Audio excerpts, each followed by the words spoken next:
Hi, I'm Jem.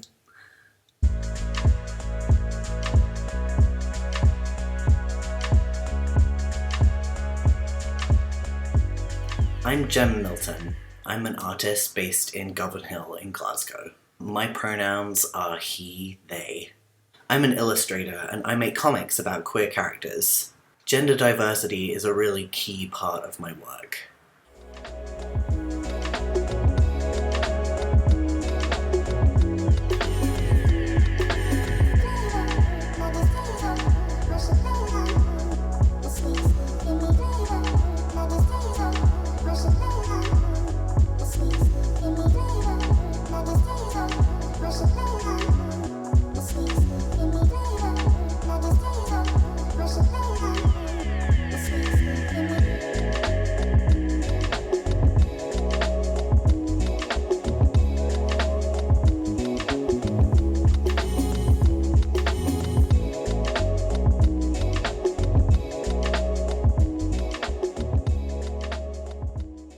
I'm transmasculine non-binary, and I'm on my own journey of discovering my gender identity. I first felt that I was more boy than girl when I was about 6 or 7, but it was a really confusing time for me, and it took another 20 years for me to accept that I wasn't female. I'm now undergoing a physical transition, as well as the emotional transition that I've been on for a few years. Drawing and creating characters who reflected my own feelings has been a really useful tool for me to explore myself and the world around me. I've learned a lot through telling stories, and I'm still learning how to depict gender diversity through drawing. In this video, I'm going to talk about some of the reasons why representation of gender diverse people can be so powerful, and some of the ways that I approach it through my drawing. Showing a range of gender identities through any means of representation is a great way to open the discussion about gender to the world. So first, I'm going to explain a little bit about the work that I do. One of my biggest projects is an online webcomic called The Flying Ship, which is based on a Russian fairy tale. In the original Russian fairy tale, a peasant boy who's renowned for being foolish in his village vows that he can win the hand of the beautiful princess, the Tsarevna, by building a flying ship and presenting it to her and her father, the Tsar. The first time I tried to adapt the story into a comic, I was about 18, and I was still very much figuring out who I was. The story was closer to the original than it is now, but over the years, as I learned more about myself, I decided to re-adapt the story into a new comic and change the main character from male to female.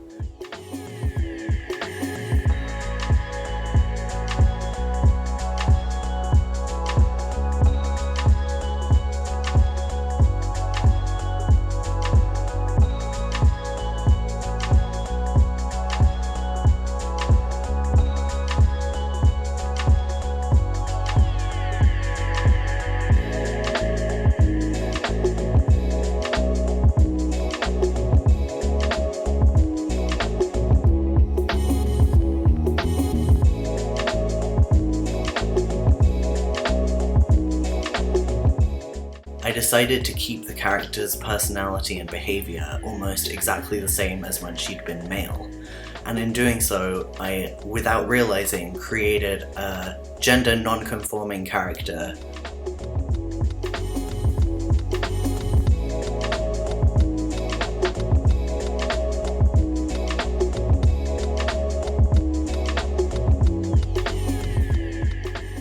This was really fundamental for me learning about my own gender identity, which is transmasculine.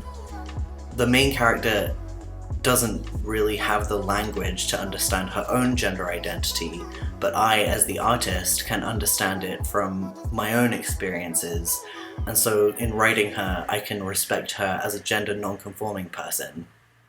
When we talk about gender, we're talking about the cultural and social attributes that help us show our identity to the world, or our gender identity and representation.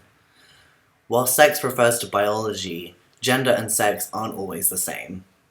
There are many different gender identities, from male and female, transmasculine and transfeminine, to all the different genders under the umbrella of non-binary, which means someone who doesn't identify as male or female. These include, but aren't limited to, gender fluid, agender, genderqueer, gender non-conforming. While to many people non-binary seems like a new concept, there have actually been non-binary identifying people throughout recorded history, and many cultures throughout the world recognize and have their own words that describe gender-variant people. The gender binary is actually quite a recent idea in Western culture. In Alok V. Menon's recent visual essay, The Invention of the Sex Binary, they explain that in the West, we transitioned from a unisex model to a binary model in the 18th, early 19th century. Previously, males and females were viewed as different forms of the same sex. Human genitalia was recognized as being similar, though different in appearance, and in the last 100 years, scientific studies have confirmed that female genitalia is much more similar to male genitalia than was recognized in the earlier part of the 20th century. Since the 1800s, the West has understood women as feminine and men as masculine. Men have been associated with strength, independence, leadership, courage, while women have been associated with nurturance, sensitivity, sweetness, supportiveness, and gentleness. The representation of the genders has been geared towards reflecting these attributes. But obviously, women can be strong, independent leaders, and men can be supportive and gentle. We know that these binary ideas of gender are kind of ridiculous, but they're still really ingrained into how we live our lives. The reality is, every human being is a different individual with their own attributes, capable of a multitude of feelings and emotions and drives. By associating all men with tough guys who don't share their feelings, we do men a disservice and create a toxic environment for men.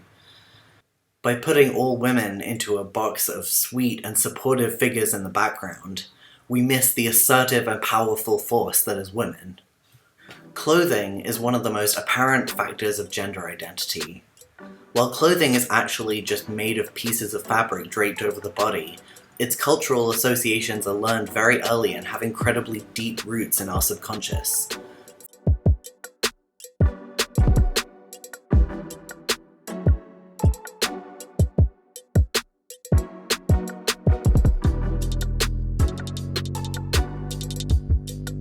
For example, how pink is for girls and blue is for boys. But did you know that pink was actually a color historically associated with boys? The rules society has about skirts, frills, trousers, color choices, and accessories seem impenetrable. But when you think about what clothing actually is, you can see that regardless of gender, people should be able to wear whatever makes them feel comfortable, both physically and emotionally. This is true for cisgender folks as well as for trans people. Trans people are often expected to show their gender identity consistently to prove to medical practitioners and the world that they are valid in their gender. But what happens if you're a trans man that likes to wear pink? Or if you're a trans woman who feels more comfortable with a shaved head? Or if you're a non-binary person who doesn't fit into any of these preconceived ideas of gender? As a society, we need to stop assuming someone's gender based on their clothing and appearance. Clothing is just clothing. Hair is just hair. This is why pronouns are so important. Instead of trying to guess someone's gender by what they're wearing or how they look, we can just ask what their pronouns are. But how does this relate to drawing? Try to keep in mind these ideas when you're drawing diverse characters, and try to think about the history of what gender means to each individual and how they want to represent themselves.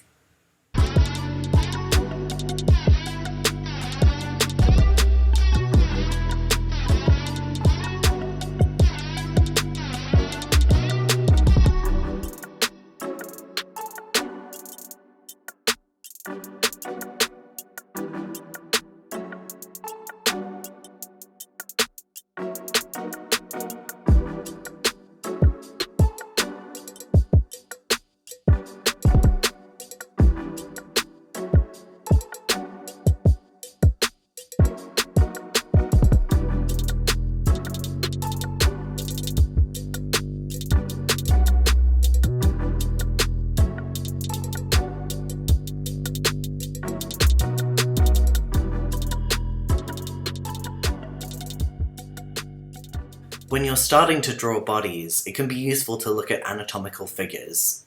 But have you ever noticed that those figures are usually male or female, slim and white?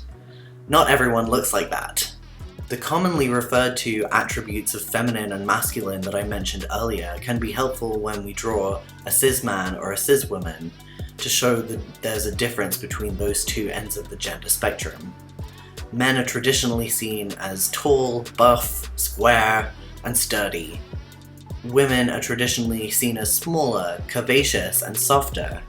But when you think about gender diversity, these attributes can become flipped, swapped, and mixed.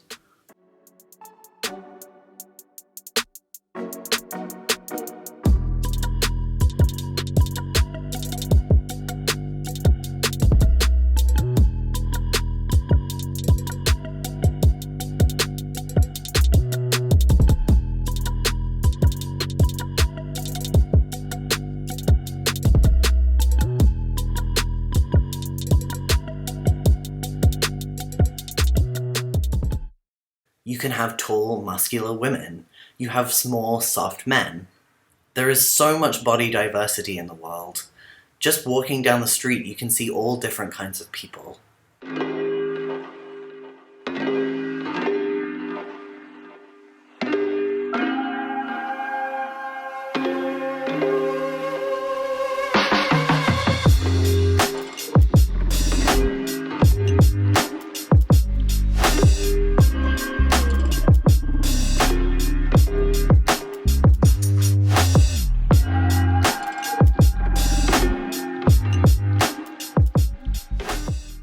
When you start to break the body down into different shapes and create more visual diversity, this is where gender diversity can thrive. When you show lots of different shapes, the different personalities start to come through. You can imagine the journey the body has been on and start to include more different types of people in your drawings. Some of the visual cues we can use when talking about gender diversity are body hair, makeup, hair length and style, clothing, like skirts versus trousers, tattoos, badges, flags, and symbols. These are all ways that you can indicate someone's gender identity. As a trans person, I'm often approached to work on projects relating to other trans people, and this means that I spend a lot of time drawing crowds of gender diverse people. One of the difficulties people have when drawing gender diversity is how to show transness. Let's take, for example, a trans man or transmasculine person.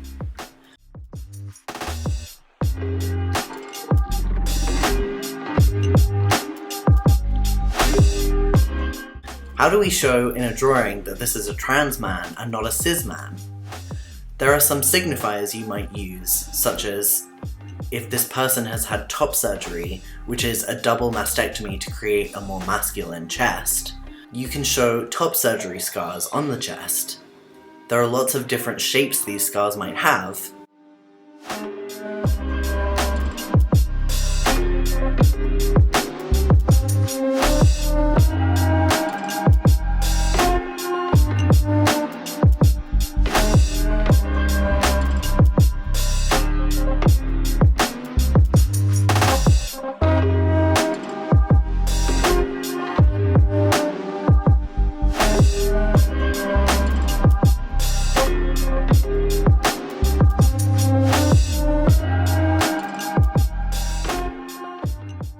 You could add stitches, but that suggests this person has just had their surgery, and recovery is only a transient period.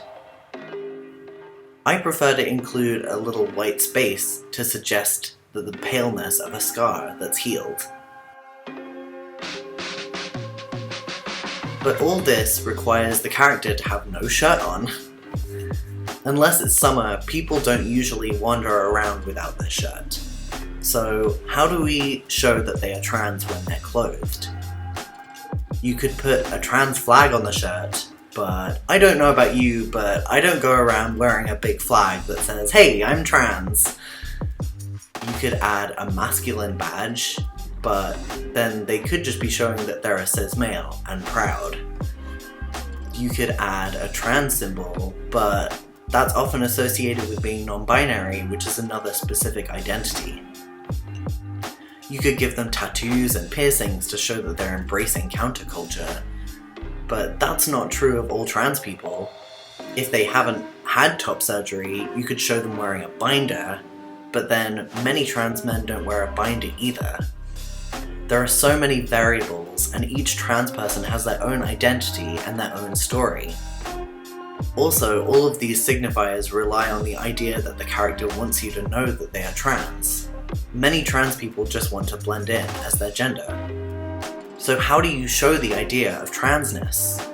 One thing I try to think about when I'm drawing binary trans people is, if this was a real person, would they want me to highlight this feature?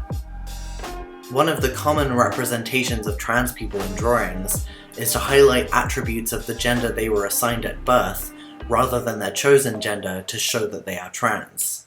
This can actually be very upsetting, and it feels like an attack, like you're trying to show that they're not valid in their gender. So I recommend in general not trying to draw overt attention to masculine features on a trans woman or feminine features on a trans man.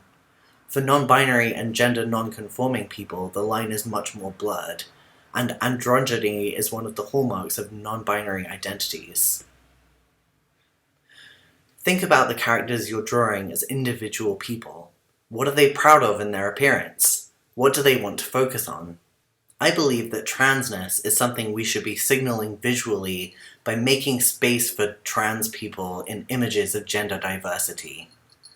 By drawing a collection of very different kinds of people, you can make space for trans people of all identities, coexisting with cis people, by creating variation in your designs.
I believe that transness is something we should be signaling visually by making space for trans people in images of gender diversity.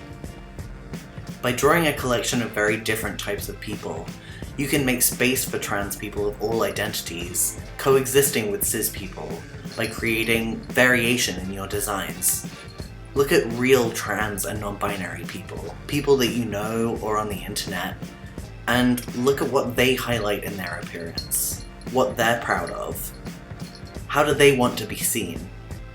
Once you've depicted one kind of identity, go to the other end of the spectrum completely and depict someone totally different. Take the attributes commonly associated with male and female and flip them on their head by drawing tall, strong women and smaller, softer men and everyone in between. You can make space not only for trans men and women, but for people of all gender identities to feel included and seen.